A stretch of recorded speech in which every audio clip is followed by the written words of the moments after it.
সবার আগে বাংলাদেশ বলল বিএনপি হয়তো ভারতকে ভয় পাচ্ছে, অ্যাকাউন্টেবিলিটিটা নিশ্চিত করা সম্ভব হবে না। এটা একটা স্বায়ত্তশাসিত আইন প্রয়োজন, কাঠামো প্রয়োজন। জুলাই আকাঙ্ক্ষাকে ধারণ করে এই ধরনের লোক নেতৃত্বে রেখে পর্যাপ্ত পরিমাণ জনবল রাখতে হবে, কারণ এখানকার সিকিউরিটিটা খুবই গুরুত্বপূর্ণ, নিরাপত্তাটা খুবই গুরুত্বপূর্ণ। যে কোনো লোককেও এখানে নিয়োগ দেওয়া যাবে না, এবং এখানে যে মানুষ আসতেছে তারা যাতে সঠিকভাবে এটা উপভোগ করতে পারে, দেখতে পারে, এবং এখানে যাতে এক্সপ্লেইনার লাগবে, ব্যাখ্যা দিবে এই ধরনের মানুষকে, সে ধরনের ব্যবস্থা লাগবে। আমরা যখন বিদেশে গিয়েছি বিভিন্ন জাদুঘর, জাতীয় জাদুঘর, বিশেষত চীনে আমি যখন গিয়েছিলাম, তো সেখানে কিন্তু আমাদের পুরো ঘুরে ঘুরে সাধারণ যারা ভিজিটর হয় তারা এক্সপ্লেইন করার একটা ব্যবস্থা আছে, সেখানে তারা অডিও শুনতেছে অথবা কেউ একজন ব্যাখ্যা করে করে সব কিছু বলছে। তো এইরকম এইখানে আধুনিক ব্যবস্থা লাগবে এই জাদুঘরে।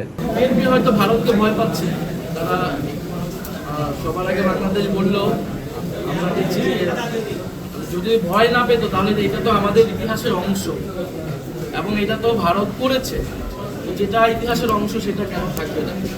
এবং গত 16 বছর যে ফ্যাসিবাদ বাংলাদেশে প্রতিষ্ঠিত হয়েছিল তার সাথে তো ভারত প্রত্যক্ষ বা পরোক্ষভাবে সম্পর্কিত ছিল নানাভাবে, এবং সেই ইতিহাসটা কিন্তু এখানে পাবেন না।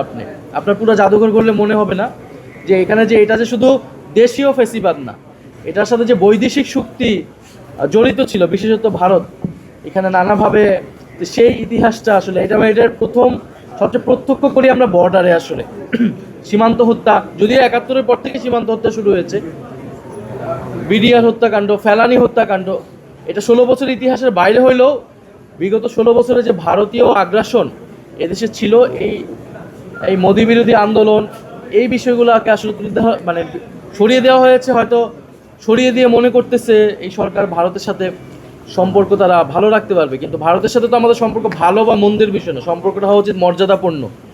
এবং এই সরকারের এই আপোষকামী মনোভাবের কারণে কিন্তু আমরা দেখলাম দিল্লিতে কনফারেন্স করে এখন কথিত স্বৈরাচার শক্তি তারা হুঙ্কার দিচ্ছে, এবং সরকার একটা শুধু প্রেস রিলিজ দিয়ে তার দায়িত্ব শেষ করছে। ফলে এখানে আপোষের আসলে কোনো সুযোগ নেই। আপোষ করে আমরা বাংলাদেশের স্বাধীনতা, সার্বভৌমত্ব এবং গণতন্ত্র রক্ষা করতে পারবো না। দেশে দেশে সবার সাথে দ্য নিউজ।